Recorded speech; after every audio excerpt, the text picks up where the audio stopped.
Bien, hermanos, capítulo 4. Hicimos la introducción a esto hace el domingo previo a la Santa Cena.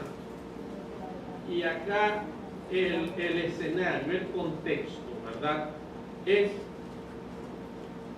el Señor Jesucristo, luego de ser bautizado en el Jordán,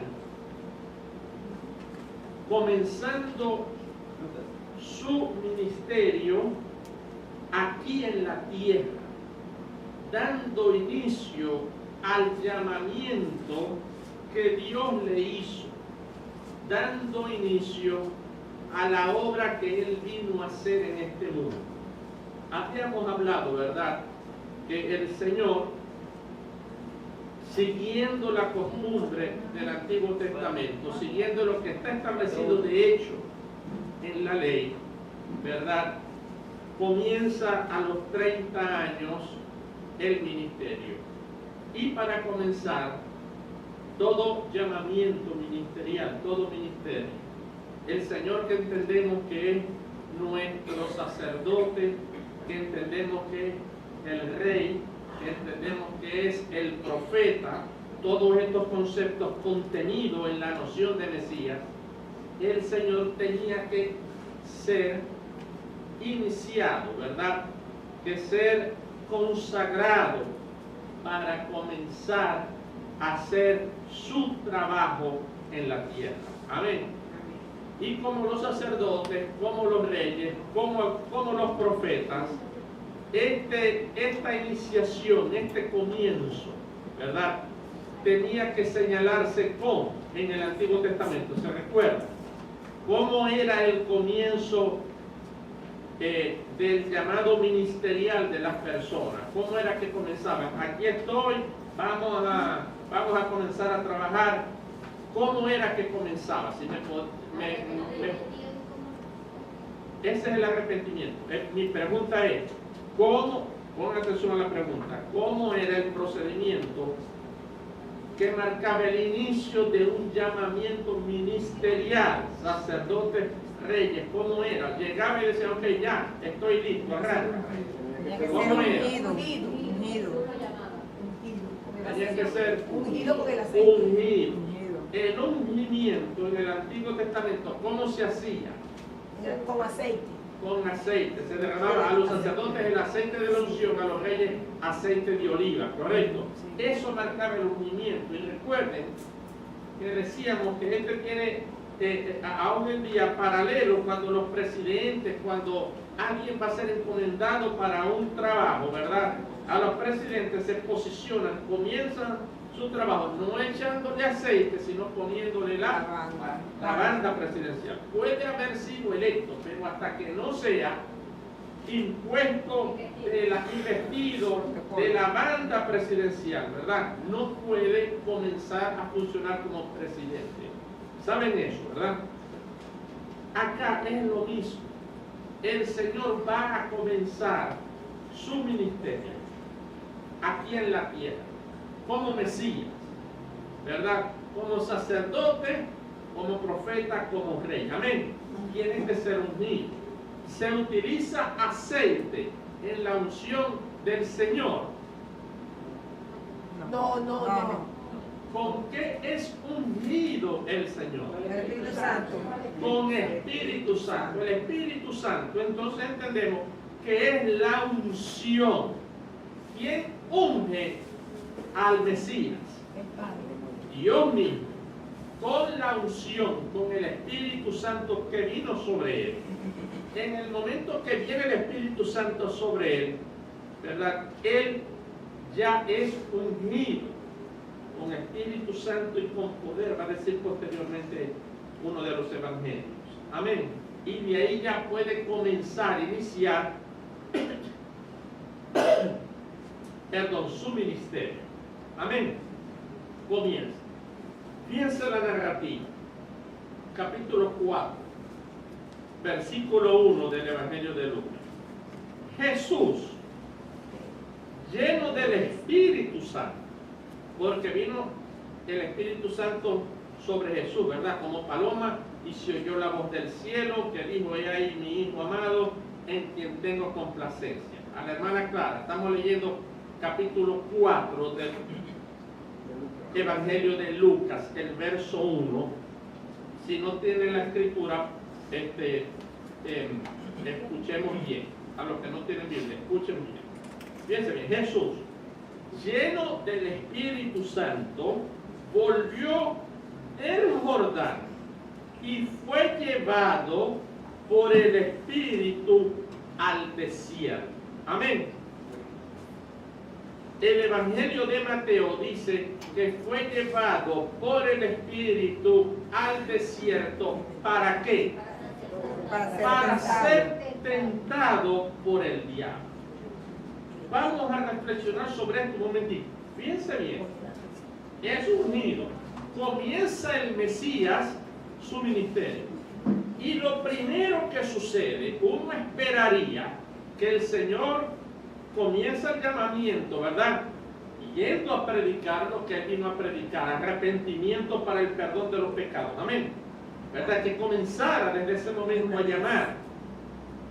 ¿No les parece curioso que inmediatamente después, el primer evento que sucede en la vida del Mesías es que el Espíritu Santo de Dios lo lleva al desierto para ser tentado por el diablo?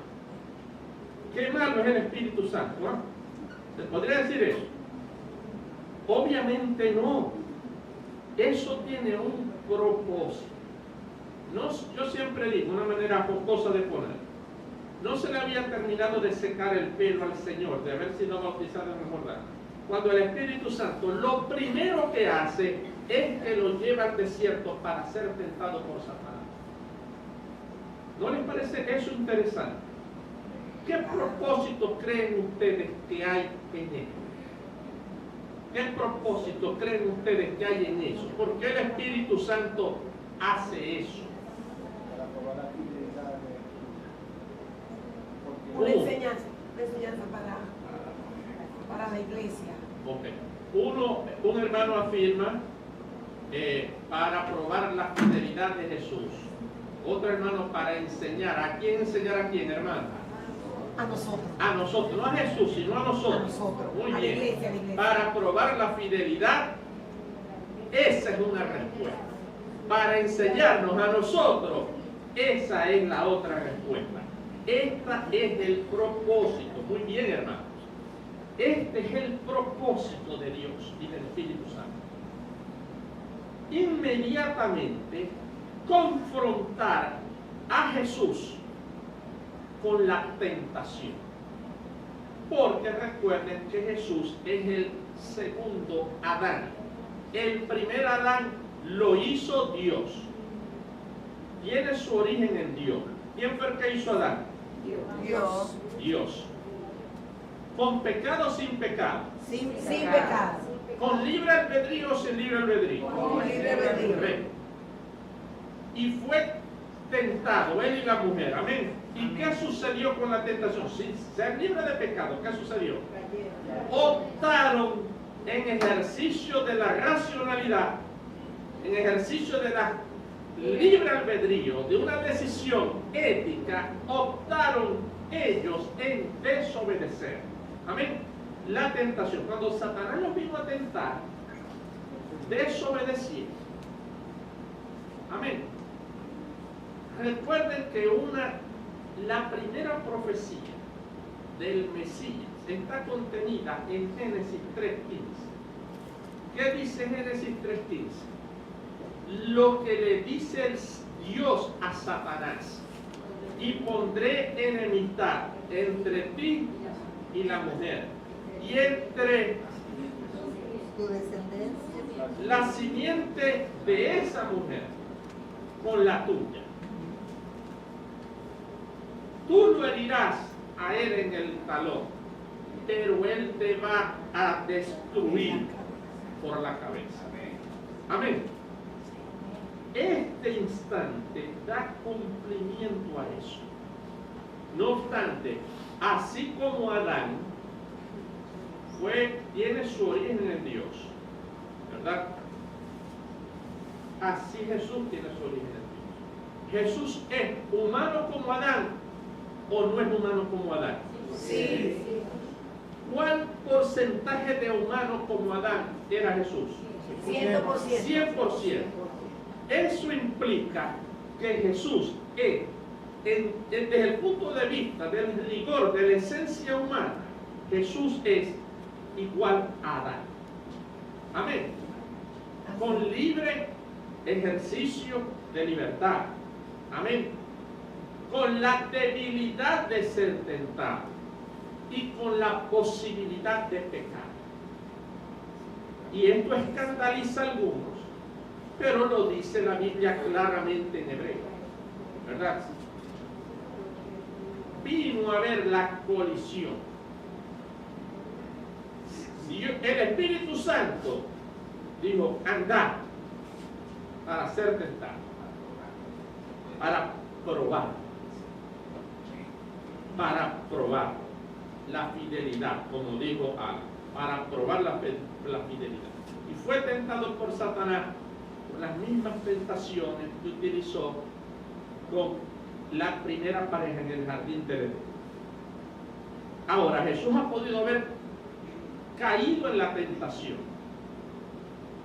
pero se mantuvo obediente hasta la muerte. Y en eso nosotros tenemos que imitarlo a Él. Recuerden que el término y la relación, ponga atención a esto, hermano, anótelo,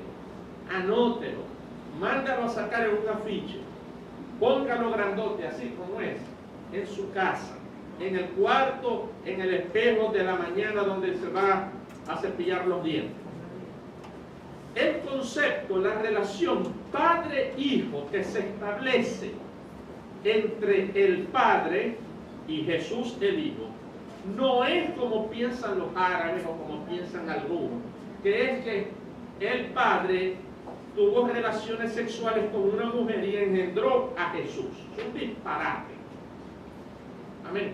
La relación de el Padre con el Hijo se establece no porque el Hijo sea inferior al Padre, se establece como un ejemplo para nosotros, es un aspecto pedagógico y didáctico, porque se supone que el Hijo es obediente al Padre, y si es obediente al Padre, tiene una vida exitosa. Amén. ¿Qué padre y ustedes que tienen hijos no desearían que sus hijos fueran obedientes? Ustedes tienen más conocimiento, experiencia para que les vaya bien. Eso no es así, hermano. Esa misma relación de obediencia es lo que el Señor nos quiere a nosotros enseñar. Como el Hijo obedece al Padre y hace la voluntad del Padre, Jesús obedece al Padre, nosotros le obedecemos también. Y sí podemos hacerlo. ¿Por qué podemos nosotros mantenernos obedientes? Porque el mismo Espíritu Santo que descendió en Jesús desciende en nosotros. Amén. Y Él nos da poder, nos ayuda en las debilidades. Amén. Jesús acá va al desierto para ser tentado, probado y para que tengamos una enseñanza. Está claro lo de la prueba, que hay una colisión inmediatamente para probarle Dios a Satanás. Este no es como el primer Adán, este me ama a mí, este no peca, este es como Job, varón santo, justo, perfecto, temeroso de Dios y apartado del mal. Este no cae y este tampoco. Amén.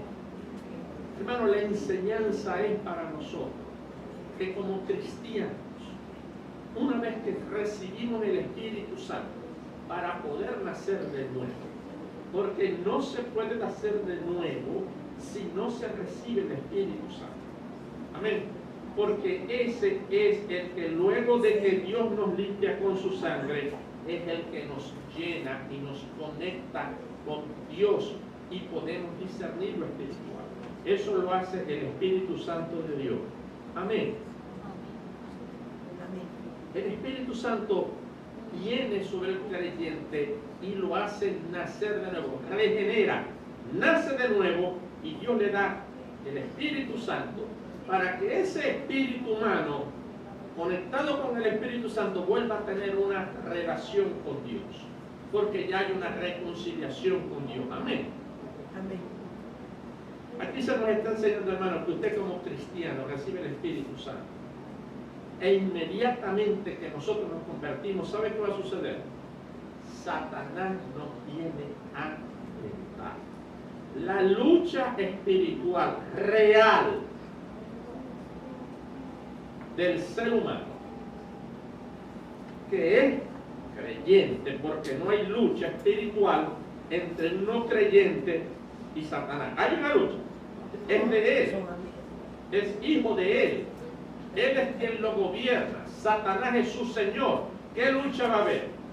Satanás lo que hace es montarlo como una bestia para que el ser humano haga la voluntad de él.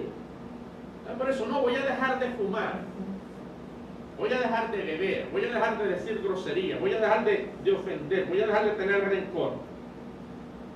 No se puede, porque la gente puede tener la disposición, pero Satanás, que es el Señor, dice, si la voluntad no se va a hacer la tuya, vos podés querer mucho hacer eso, pero aquí se hace la voluntad mía, y Él te haga como los caballos. No, yo voy a ser santo. No, vos vas a beber. No, que yo voy a perdonar. No, vos vas a odiar. Captan la imagen, captan la idea. No podemos, en ese sentido, tener la capacidad para decirle no al pecado. Porque Satanás va a hacer la voluntad de él y no la nuestra, porque el esclavo es el ser humano y es esclavo de Satanás. Y el esclavo no hace su propia voluntad, sino la voluntad de su Señor. Amén. Amén. Para que uno pueda vivir en paz y decirle no al pecado, uno tiene que cambiar de Señor. Uno tiene que dejar de ser esclavo de Satanás para hacerse esclavo de Cristo. Y la esclavitud en Cristo es la única esclavitud que te hace verdaderamente libre. ¿Lo dice la Biblia o no lo dice la Biblia? Sí, lo dice. Entonces, aquí está la lucha espiritual, no es la de el mundano no tiene lucha espiritual, sino lucha. Eso lo que hace es obedecer la voluntad del diablo que es su vida. Por eso es que va a pelear, a ofender, a ponerse rencoroso, a decir groserías, a beber, a fumar, a drogarse, a ser infiel, porque no se hace la voluntad de él, sino la del padre de mentiras, el homicida, el engañador, el brollero, el mentiroso. Amén. La lucha espiritual existe entre aquel que ha nacido de nuevo y ha sido arrebatado de las garras de Satanás. Amén. Ha salido de las tinieblas a la luz admirable de su Hijo. Ya no, Satanás no lo posee. Ha pasado a ser esclavo de Cristo. Cristo es su Señor y hace la voluntad de su Señor y la puede hacer. ¿Por qué? Porque tiene una ayuda. ¿Cómo se llama esa ayuda? El Espíritu Santo de Dios en nosotros. Entonces, hermano, la lucha espiritual, olvídense de ese grillo de una guerra espiritual. Eso no existe en la Biblia. Lo que hay es una lucha de Satanás el instante mismo en que te convertís. Porque cuando aquí pasa la gente y se arrepiente, confiesa a Dios, soy pecador, Señor, y me arrepiento, te pido que me perdones y que vengas a mi vida. Ahí sucede el nuevo nacimiento. Viene el Señor y le dice, diablo, bájate porque ya Él no es tuyo, es mío. Te da el nuevo nacimiento, la regeneración, te hace de nuevo ya de una simiente no humana, sino una simiente espiritual. Y esa simiente espiritual nos da una vida espiritual y un Espíritu Santo. Amén.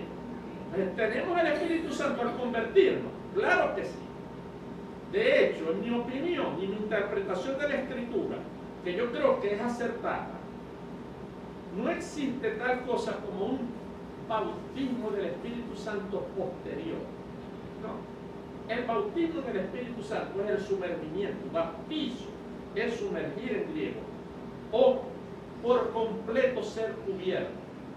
Y uno es sumergido, completamente cubierto por el Espíritu Santo. Y ese Espíritu Santo, al nacer de nuevo, te da la fortaleza de decirle no a la tentación. Amén. Amén. Cuando usted se convierte, cuando la hermana Lidia, cuando la hermana Clara, el domingo pasado, los hermanos que estuvieron aquí, hicieron esa confesión de corazón, ellos obedecieron el mensaje que Jesús vino a anunciar en este mundo. Y el mensaje que Jesús vino a anunciar en este mundo, lo hemos hablado, es arrepentido y convertido, confesad vuestros pecados y del cielo vendrá perdón y tiempo de refrigerio. Eso sucede. Dios lo limpió sus pecados con la sangre de Cristo y les dio el Espíritu Santo. A los que iban por ahí, que se devolvieron, desde ese momento comienza su lucha espiritual.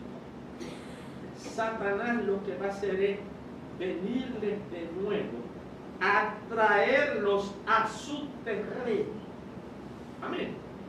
Dios los pone en un círculo de santidad. Satanás va a tratar de sacarte de ahí para que vuelvas de la luz a las tinieblas, para que vuelva a él a ser el Señor tuyo y te va a estar tratando de alar todos los días de tu vida, desde que te levantas hasta que te acuestas, desde que te conviertes hasta que mueres. El trabajo de Satanás es venir a tratar de sacarte del espíritu de santidad, de sacarte de la luz, de sacarte del señorío de Dios, traerte de nuevo a las tinieblas, traerte de nuevo a su señorío para volverse a montar sobre ti como un burro, para que haga su voluntad. Y esto lo va a hacer ¿cómo? ¿Cuál es la técnica de Satanás para hacer que el hombre vuelva a su dominio? La tentación. La tentación. Y Satanás va a utilizar el mundo y la carne para que caigamos en tentación. Amén. Todos los días Satanás te va a tentar. Amén. Satanás te va a tentar. Es su trabajo, lo he dicho. El tipo no descansa. Buen trabajador, puntual, no pega un día. Le dan todos los bonos a fin de año. Ese es su trabajo, que lo haga. Eso no es problema mío, que lo haga.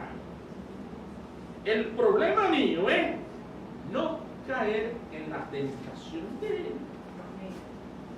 Satanás no puede hacer más que venir a ofrecerte el chocolate en la boca.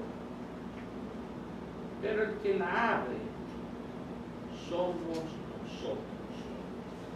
A mí, mientras tenga la decisión de obedecer y de sujetarme a Dios, y tengo ayuda en la lectura de la palabra y en la oración, Satanás va a tener que buscar una pata de cabra y darle con un camión y no me va a abrir la boca. Porque la decisión la tomo yo. El que toma la decisión de pecar es usted. El diablo te va a tocar, ese es su trabajo, que lo haga. Ahora, no, hermano, es que Satanás me puso Satanás y caí. Ese Satanás sí es malo, chico, el diablo ese maluco. Sí, Luis, sigan creyendo. Ese es el trabajo de él. El que acepta la tentación es usted, en un libre ejercicio de su voluntad. Si usted se somete a Dios, resiste la tentación, usted tiene victoria asegurada y el Señor nos da la victoria. Eso está prometido. Amén. Amén. ¿Creen esto, hermanos? Amén. De corazón, ¿creen esto? Amén. Claro que sí. No, es que ay, es que caí, Satanás. No, hermano. El que caíste fuiste tú. Satanás lo que puede hacer es tentarte. Tú eres el que abre la boca. Él puede venir, que lo haga, no me interesa. Cada uno de nosotros tenemos una debilidad. Por ahí el tipo se mete más rápido. ¿Cuál es la debilidad mía? Yo se lo he dicho muchas veces. La extrema capacidad para salir de mis casillas y responder como un energúmeno. Agarrar un bate y ponérselo por los dientes a la gente. Esa es una tentación, una debilidad mía. Y la otra es ser vengativo. Era.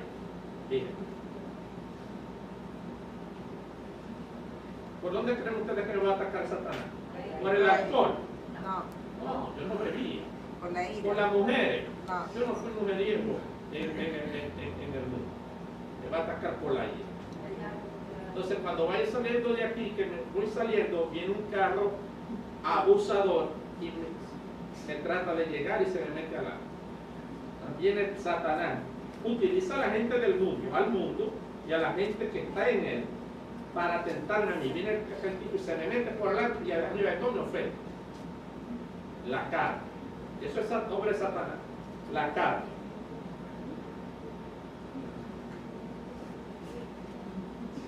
Acelerar, pegármele adelante, trancarlo, bajarme, agarrar el gato y ponérselo por la frente.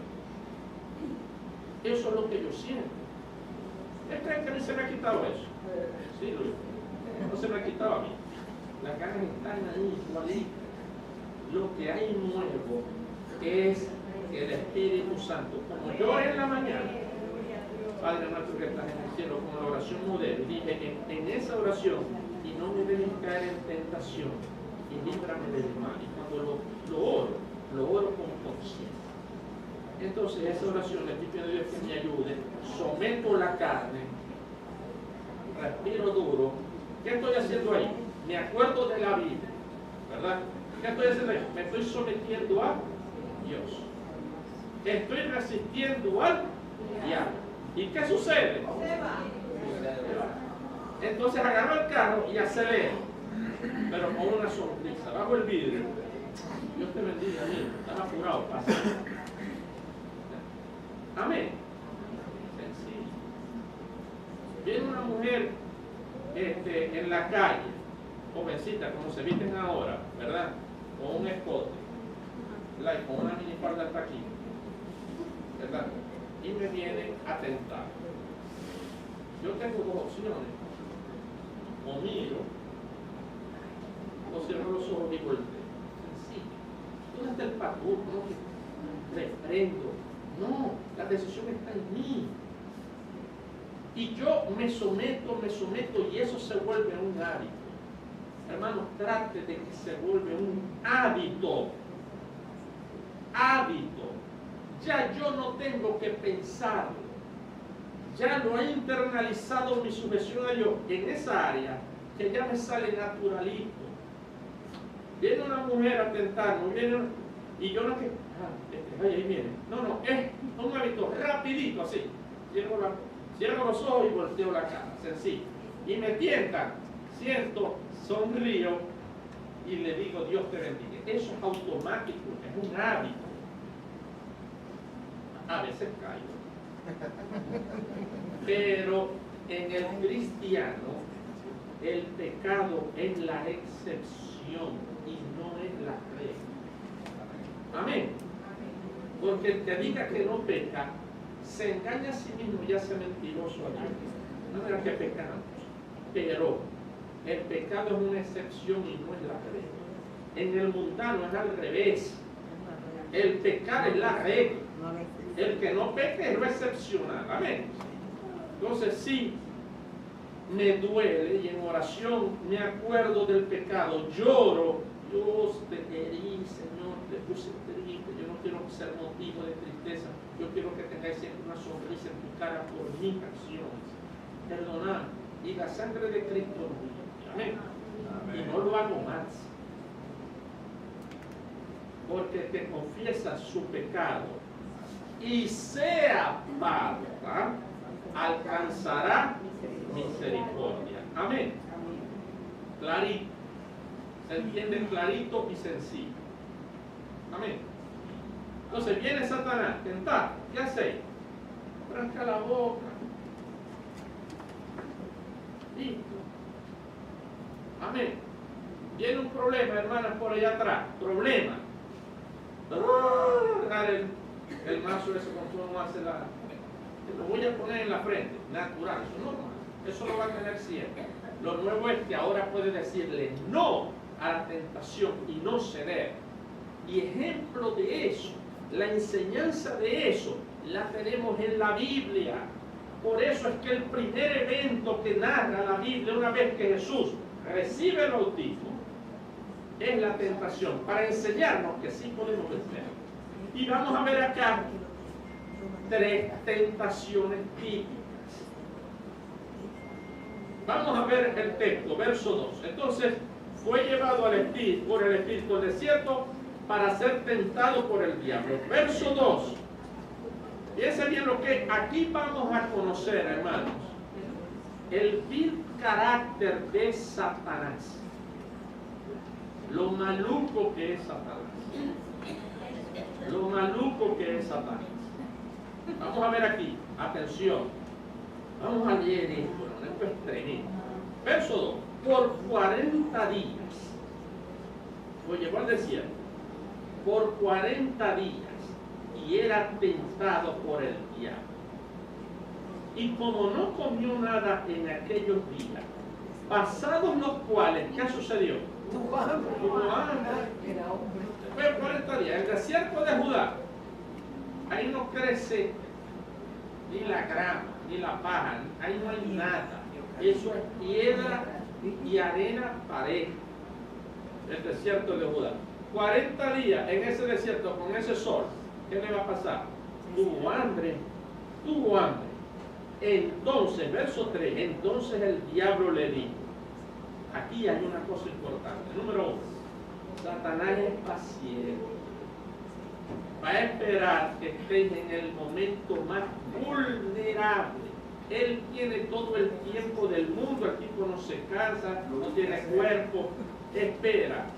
Y va a esperar el momento que estéis más vulnerable, el momento que estéis más debilitado, y ahí te va a dar el hachazo durísimo. El tipo tentó eso 40 días, dijo, ay, lo voy a pegar.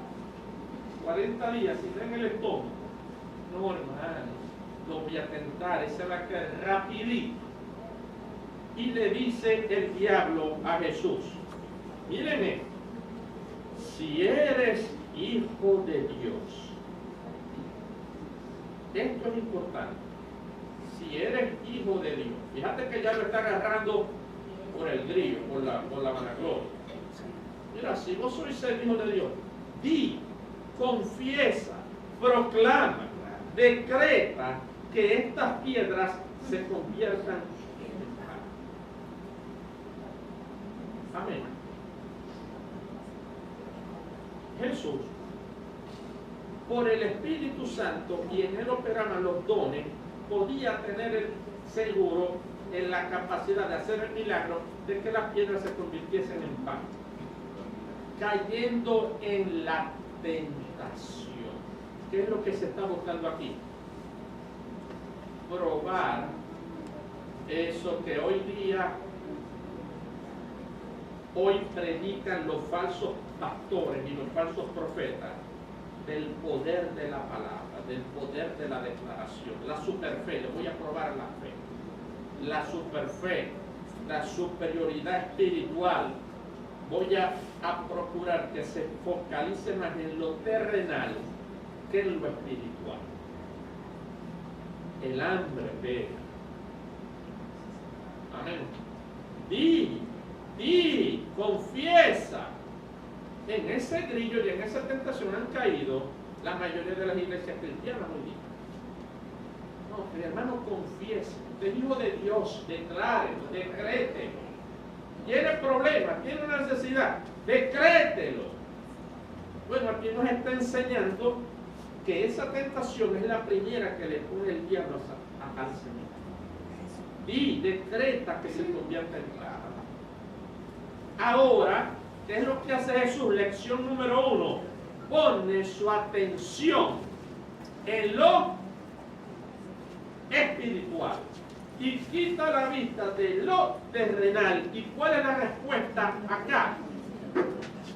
¿Cuál es la respuesta acá? Satanás, ¿sabéis cómo es la cosa, hermano? Escrito está. Miren el estilo. Escrito está. No solo de pan vivirá el hombre, sino de toda palabra de Dios. Amén. Enseñanza número 1.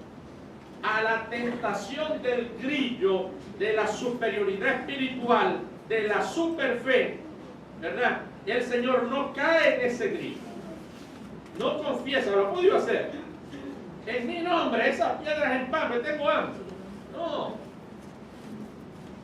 Él está más pendiente de lo espiritual y no cae en la tentación. Amén. Hermano, no solo de lo material vive el hombre.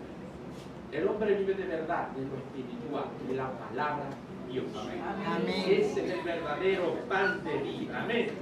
Ese es el pan que nos alimenta. Primera derrota. Esa grillo de la superfe, de la superioridad espiritual. Luego viene la segunda tentación. ¿Están viendo? Otra enseñanza. ¿Cuál es la metodología de respuesta de resistir a Satanás? Te reprendo, te ato, te echo fuera. Esa bobería antivida. No.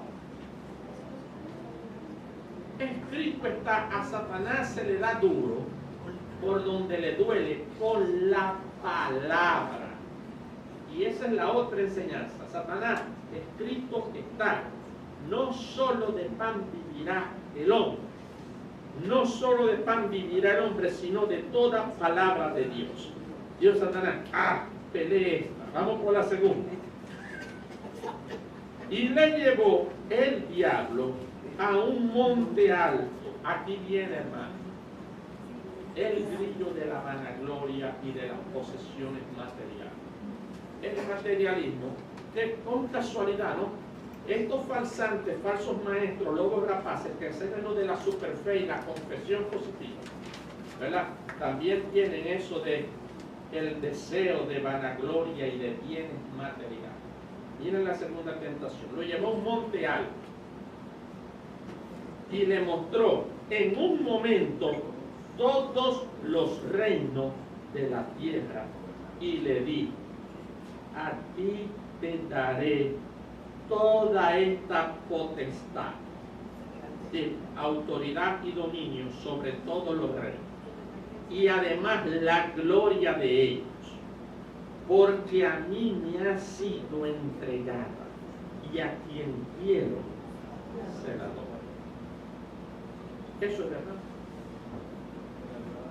Segunda tentación: la pretensión de tener más, de vanagloriarse con poder y autoridad. Aquello por lo cual muchos creyentes le venden el alma a él.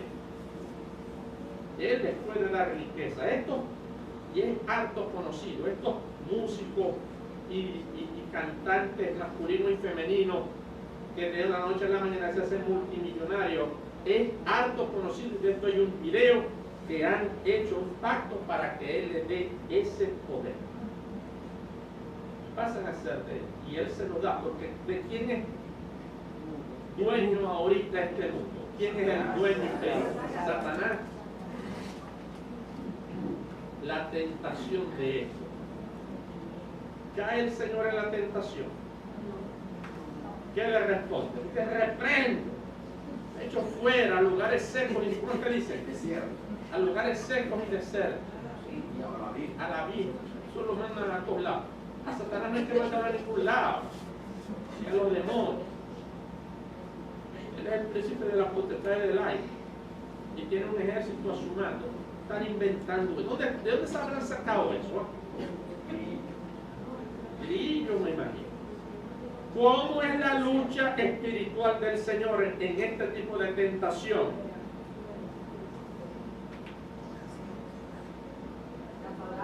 Hermano, la palabra de Dios. ¿Qué le responde? Verso 8.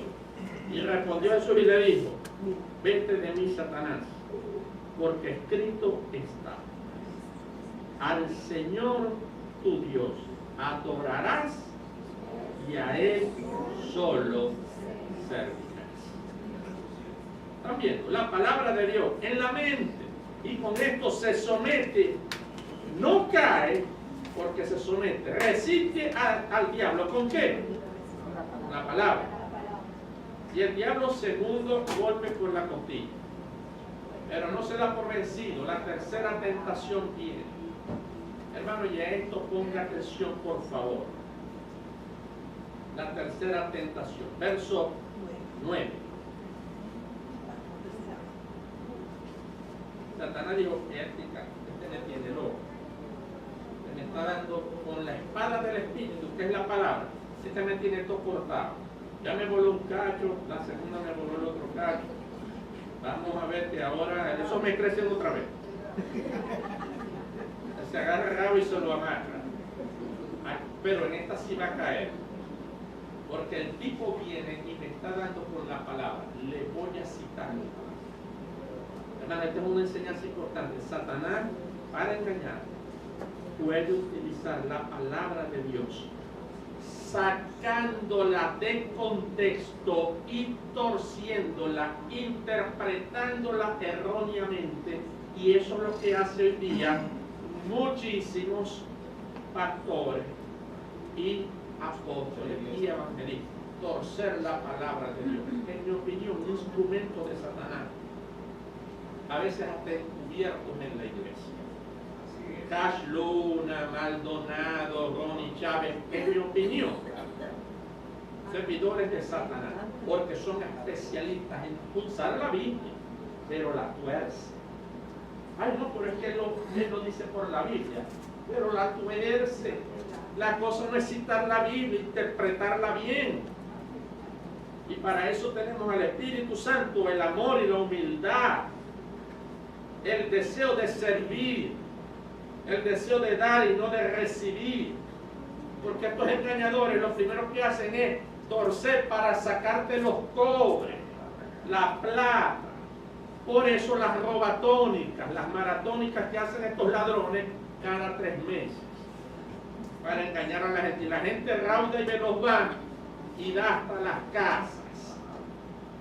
Yo conozco 3 familias arruinadas por enviar todo a estos diablos.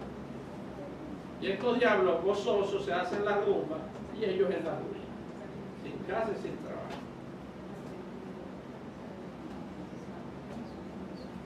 Tercera tentación, verso 9. Y le llevó a Jerusalén y le puso sobre el pináculo del templo. El templo cuadrado, la parte que daba hacia el este, donde estaba la puerta de entrada al templo, tenía una de las esquinas donde el valle del Cedrón era más hondo que en cualquier parte, estaba casi en el borde, y eso era hundísimo. Ese es el pináculo del templo. Ahí lo llevó el diablo. Yo me imagino al diablo: pero pues, el Señor, vamos a ver hasta, ¿va? Te voy a llevar a ti. No es que vos me vas a llevar a mí, yo te voy a dar a ti para terminarte de cortar la oreja. Lo monta en el pináculo del templo y le cita la Biblia.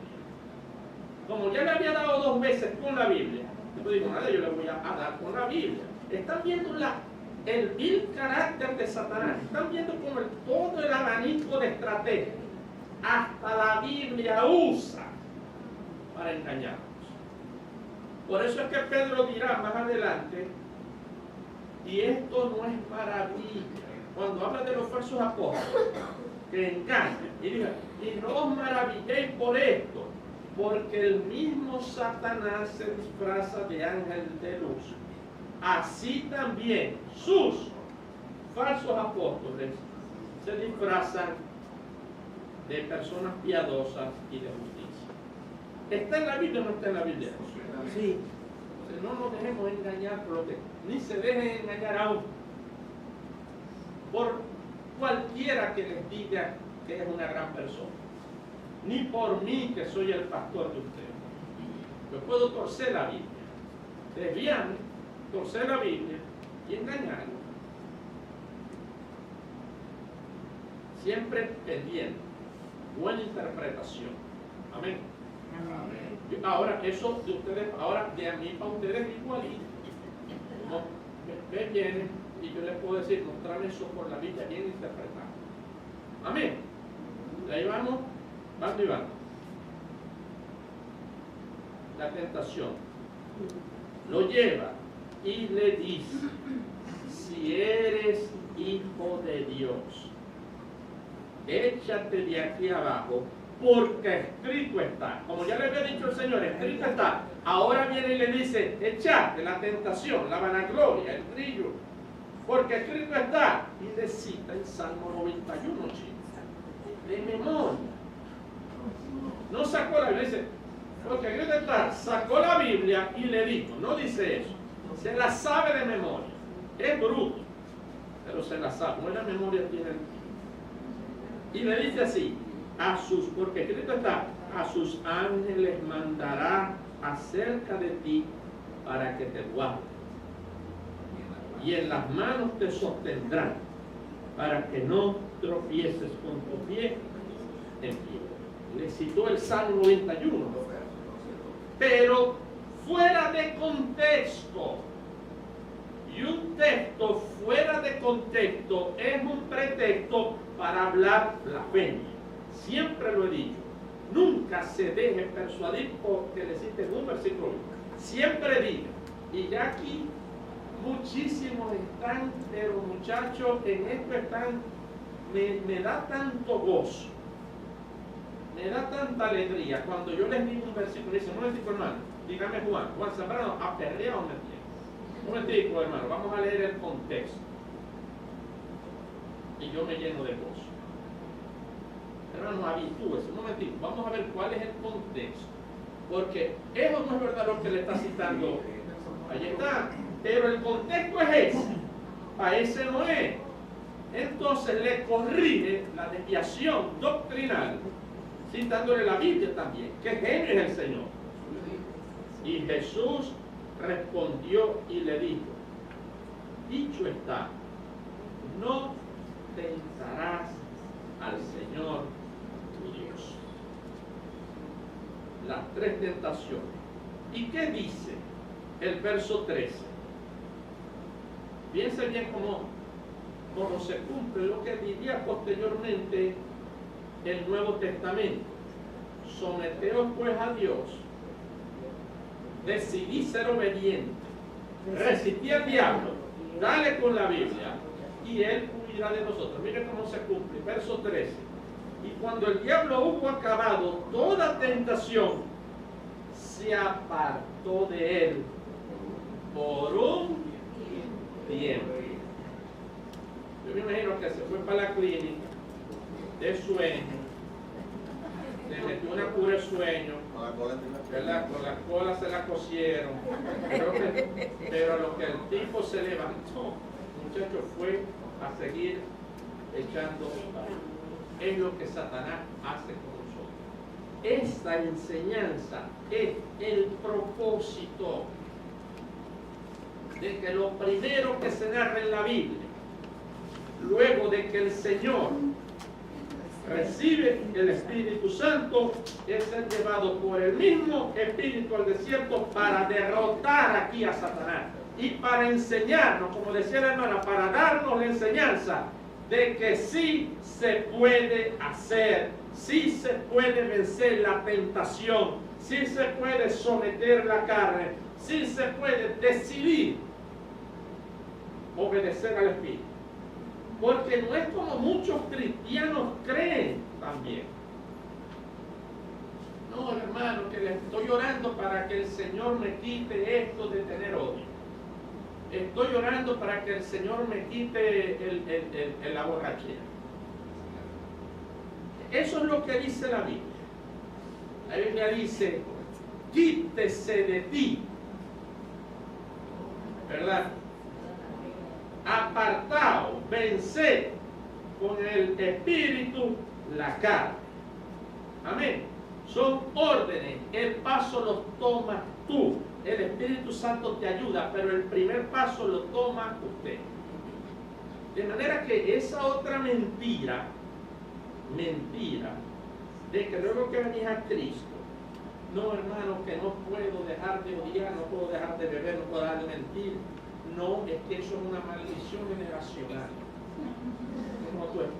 Como tu mamá era mentirosa y odiadora, o bebedora, y tu abuelo, tu tatarabuela, y los descendientes en España de la 208ª generación fueron borrachos, fueron rencorosos, entonces la maldición te sigue, y por eso somos.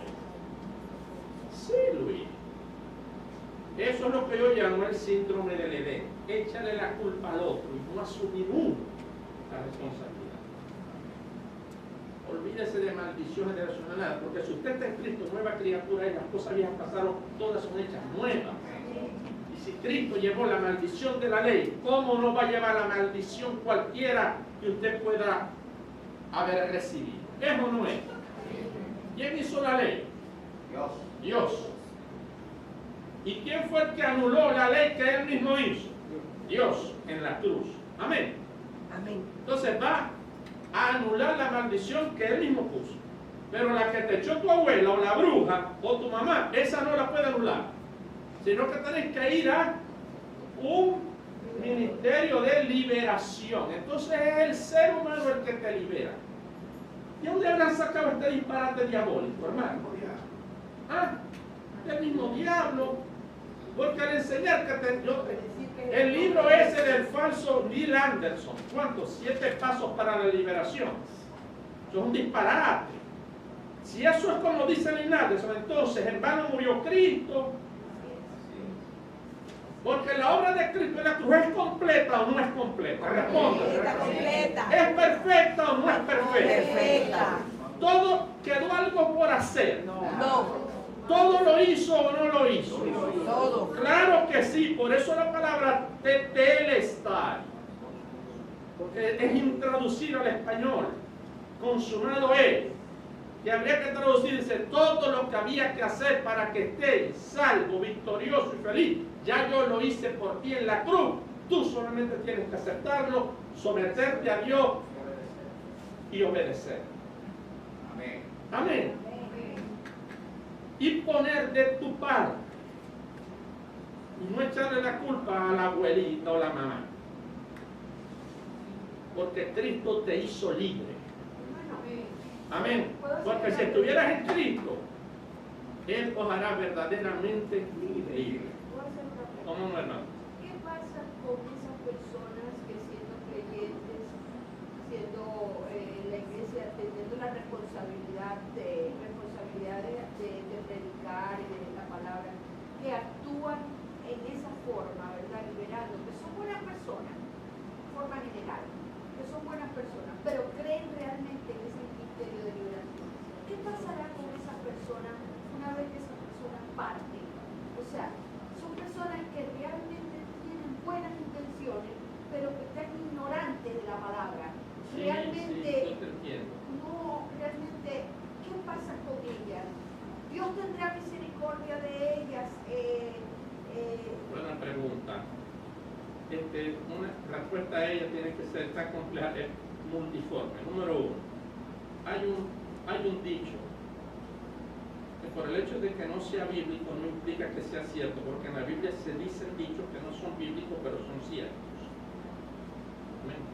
Uno de ellos, lo dice Pablo, famoso entre los estoicos, porque buena ganancia es la piedad acompañada de contentamiento. Eso es un dicho estoico famoso. Pablo cita hasta un himno a Zeus cuando se enfrenta a los epicúreos y estoicos en el Ariel. Hay un dicho que no es bíblico, pero no deja de ser verdadero. Y dice así: el camino al infierno está pavimentado con buenas intenciones. Hermano, yo no he visto cosas que hagan más daño en este mundo que vivimos que las buenas intenciones. La mayoría de las veces nos llevan al infierno. Los gobernantes hacen leyes y tienen buenas intenciones, pero pueden llevar un pueblo al infierno con buenas intenciones. Las buenas intenciones humanas. Cuidado con las buenas intenciones. Hay padres que tienen buenas intenciones con los hijos, pero los hacen daño. Les hacen daño con buenas intenciones. ¿Qué mala intención puede tener un padre con ellos? Pero hay buenas intenciones que destruyen la vida de los hijos. Hacen la familia un infierno. El camino al infierno está pavimentado de buenas intenciones. La buena intención no puede llevar a la destrucción. Yo sé que hay muchos que lo hacen con buena intención. Pero si eso es verdad,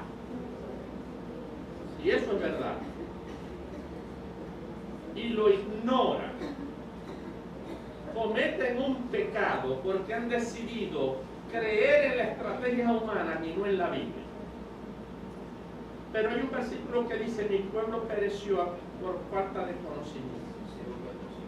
Hay otro caso en esa cebolla con diferentes capas, que hay unos que aún sabiéndolo y explicándoselo por la Biblia optan decir no y seguir creyendo en Neil Anderson, en Ed Murphy de Guerra Espiritual y en el poco de blasfemos que escriben boberas fuera de contexto y basados en experiencias humanas.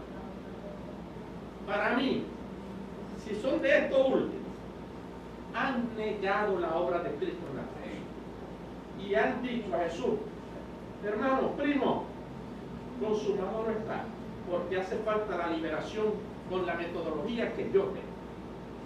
Y al hacer eso, están diciendo a Jesús: tu obra no está completa, consumado no es terminado.